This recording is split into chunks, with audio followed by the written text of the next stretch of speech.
Esse vídeo foi motivado pelo comentário da Cacá Prado, onde ela me pediu para fazer um vídeo explicando como converter uma lista de endereços para latitude e longitude pelo Jupyter Notebook usando Python. O pedido da Cacá ele foi bem específico, ela pediu para fazer usando o Jupyter Notebook. Eu vou utilizar o Google Colab, que é um notebook online, então acho que para Cacá vai dar quase no mesmo. Para a gente começar, então, eu vou testar fazer a geolocalização de um endereço específico. Depois, a gente parte para tentar fazer de vários endereços, de uma lista de endereços, como ela falou. O GeoPy é um módulo que facilita muito esse serviço porque eles implementaram um cliente em Python para consultar diferentes serviços de geolocalização. Nem todos os serviços com os quais o GeoPy se comunica são gratuitos, por exemplo. O próprio Google, ele tem uma ferramenta que te permite fazer algumas consultas gratuitas, mas com um certo limite. E eu vou utilizar esse geocoder aqui que utiliza o serviço do OpenStreetMap. Para a gente fazer esse teste, eu vou pegar o endereço de um ponto turístico conhecido, que é o Cristo Redentor. Eu pesquisei aqui no Google, então, esse endereço e ele nos deu o Parque Nacional da Tijuca, Alto da Boa Vista e assim por diante. Vou copiar essa informação aqui e vou deixar comentada por enquanto. A gente vai precisar criar essa variável localizador aqui, e aí a gente pede para ele encontrar o endereço específico que a gente queira, utilizando esse geocode. E eu vou rodar. Então ele retorna pra gente esse location. E esse cara, ele tem informações dentro dele. Então ele tem aqui o próprio endereço, que ele encontrou. Ele tem as coordenadas aqui. Ele divide isso em endereço, altitude, latitude, longitude e point. Se a gente escolher point, ele nos dá assim, latitude, longitude e altitude. E se a gente pede o endereço, ele dá o endereço completo, Inclusive ele dá um CEP aqui. Na prática, para fazer a conversão de endereço para latitude e longitude em Python, é só isso que a gente precisa. Acontece que quando a gente vai utilizar uma lista, a gente vai precisar fazer uma implementação um pouquinho diferente para poder conseguir fazer todas as requisições. Porque, como diz aqui na própria documentação, esse serviço ele é gratuito, mas ele tem um número limitado de requisições. Mas você pode usar esse GeoPy Extra Rate Limiter para estender isso. Então, você coloca um delay de tempo nessas requisições e ele libera para você mais requisições. Então, se você for fazer muitas, você vai ter que esperar bastante tempo. A gente vai precisar de uma lista de endereços que a gente queira geolocalizar. Pensando em que lista de endereços eu poderia utilizar, eu tive a ideia de pegar o conjunto de dados do registro de vacinação do estado do Amazonas, que eu utilizei aqui no canal, numa live, e geolocalizar as informações de endereço dos pacientes vacinados. Antes que você se assuste, a gente não tem nesse conjunto de dados os endereços específicos da casa das pessoas. A gente tem informações, na verdade, sobre o município que foi registrado como o município de endereço delas. Mas a gente pode utilizar exatamente essa informação para fazer isso. Então, quando a gente pede uma geolocalização, a gente não necessariamente precisa de um endereço específico, a gente pode pedir de um bairro ou de um município. E não há nenhum problema nisso. Então, eu vou importar aqui os dados da vacina para a gente poder fazer essa geolocalização. Para fazer a importação desses dados que estão no meu Drive, eu montei primeiro o meu Drive aqui no Google Colab. E aí sim, estou importando.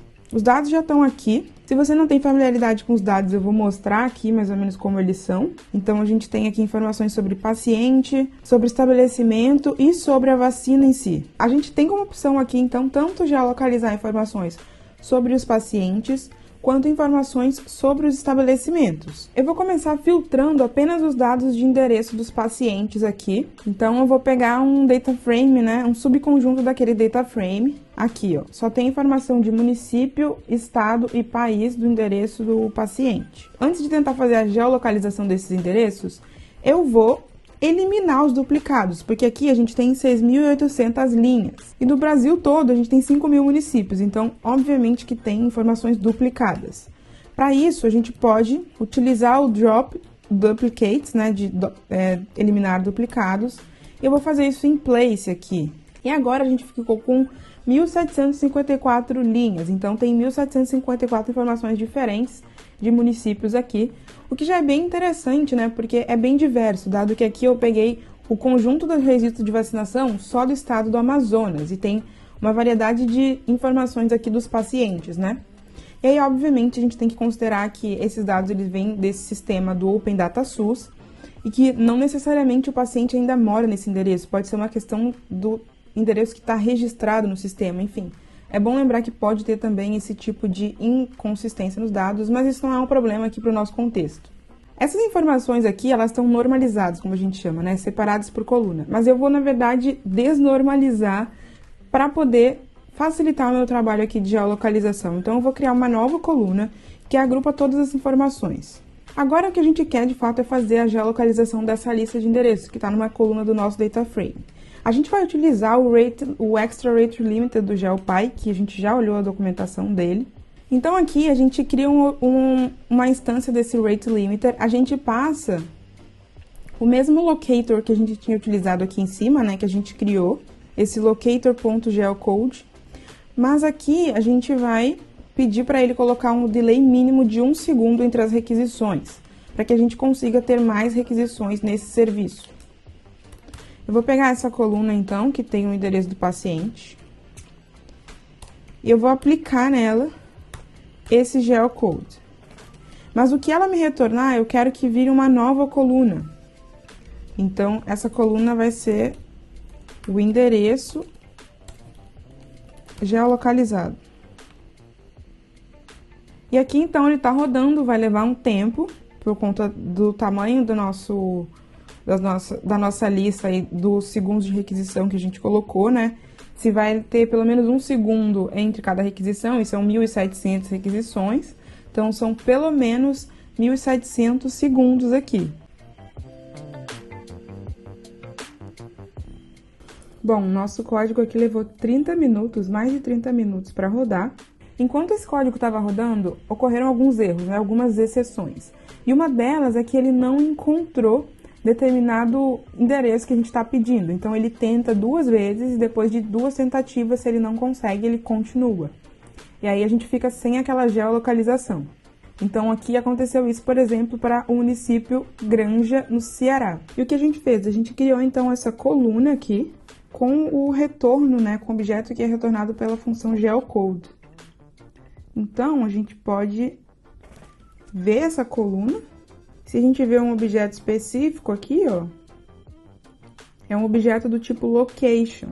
Só que o que tem aqui? Aqui tem o endereço e as informações de latitude e longitude que a gente quer. Então, a gente pode tanto criar uma nova coluna com toda essa informação aqui, ou separadamente latitude e longitude. E aí, para isso, a gente pega para cada elemento, para cada linha, a gente vai pegar a linha e vai pedir a latitude e a longitude.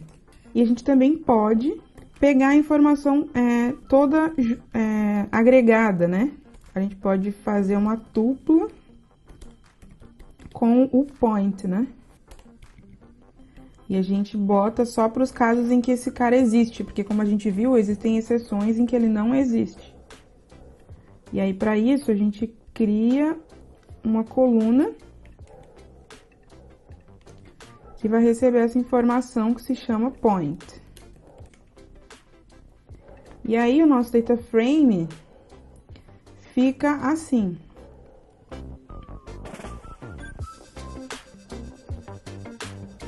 Uma coisa que a gente pode avaliar aqui é quantos erros a gente obteve, né? Então, para quantos casos esse endereço geolocalizado ele não existe.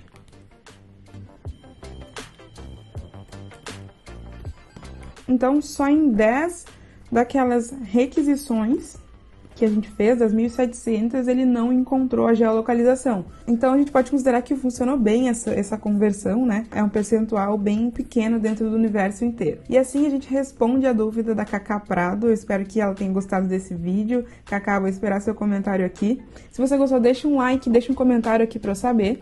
Se ficou alguma dúvida ou você tem alguma sugestão, comenta aqui embaixo. Esse vídeo fica por aqui. Muito obrigada e até a próxima!